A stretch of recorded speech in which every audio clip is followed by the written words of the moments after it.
Hola mis estudiantes. Today we're going to be talking about el preterito, or the preterite. Now you might be asking yourself, what the heck is, oh heavens to Betsy. Hold on, hold the phone. You might be asking yourself, what's a preterite?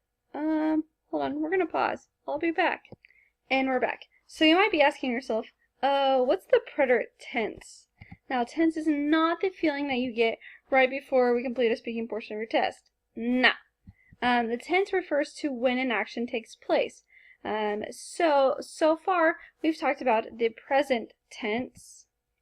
So, for example, he talks, él habla, we know that's the present tense. So today we're going to learn to say he talked, or you'll find out él habló.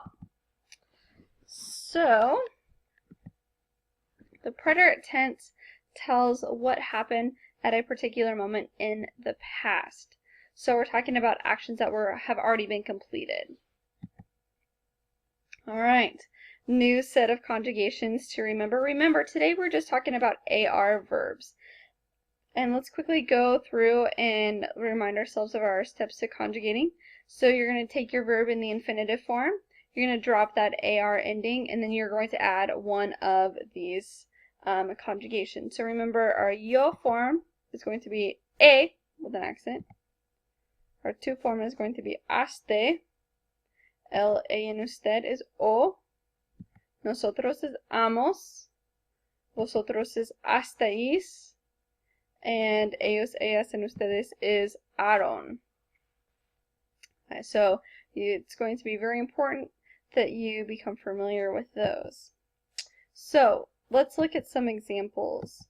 Alright, so visité would mean I visited. Visitaste means you visited.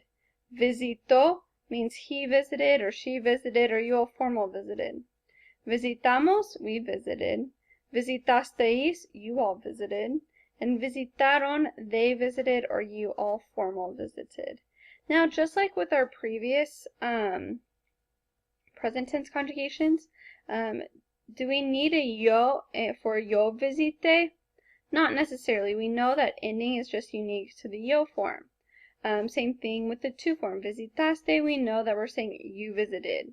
That being said, visitó, for example, that could mean a lot of people. So without any other context, you're probably going to want to include who your subject is. So before I move on, I want you to take a look at those endings. And what do you notice about these new conjugations?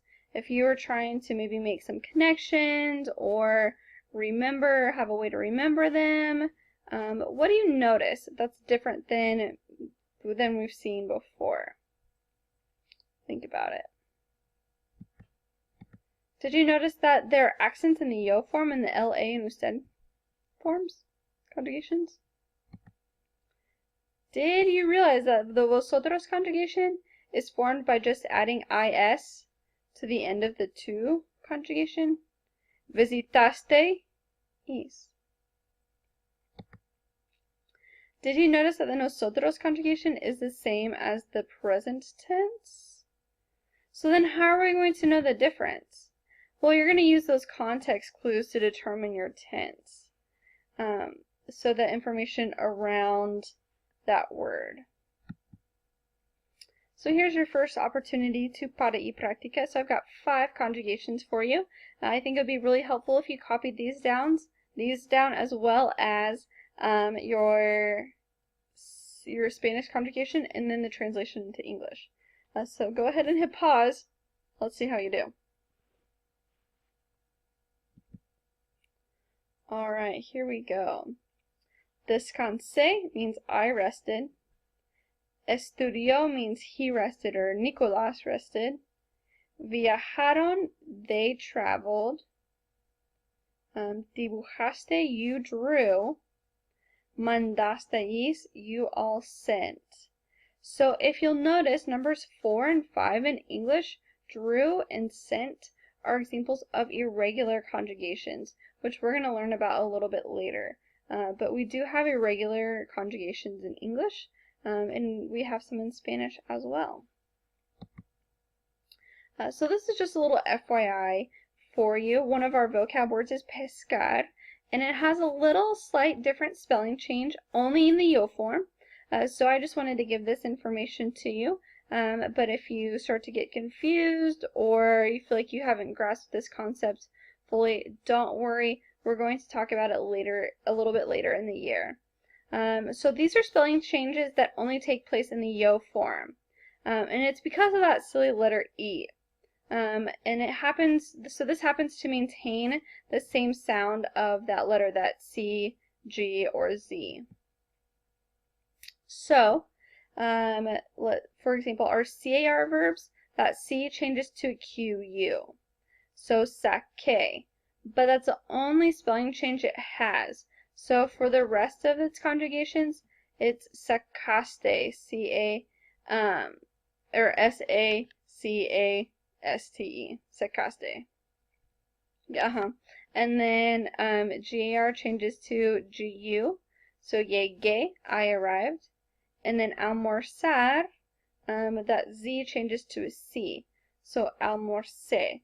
Again, this only takes place in the yo form because of that letter E. So again, if you want some more details, I'd be happy to go over that in class, but just wanted to give you guys that information so you're learning it right the first time.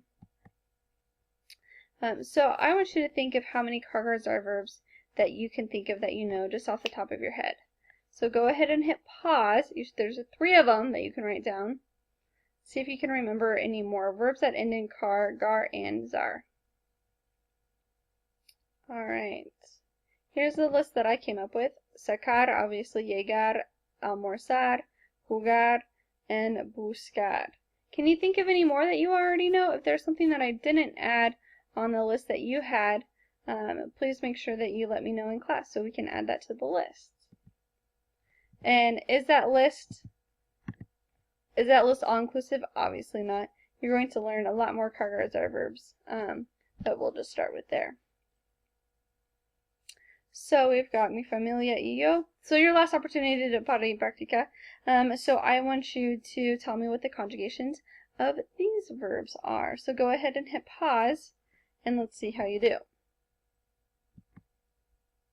Alright, my family and mi familia y yo. Necesitar would be necesitamos, we needed. Pescar is going to change to pesqué, I fished. Ellos tomaron, they took. Jugaste, you played. And llevaron, you all wore, or you all brought, just kind of depending on what your context is there. So if you have any questions, please make sure that you jot those down, and I'll see you in class. Luego!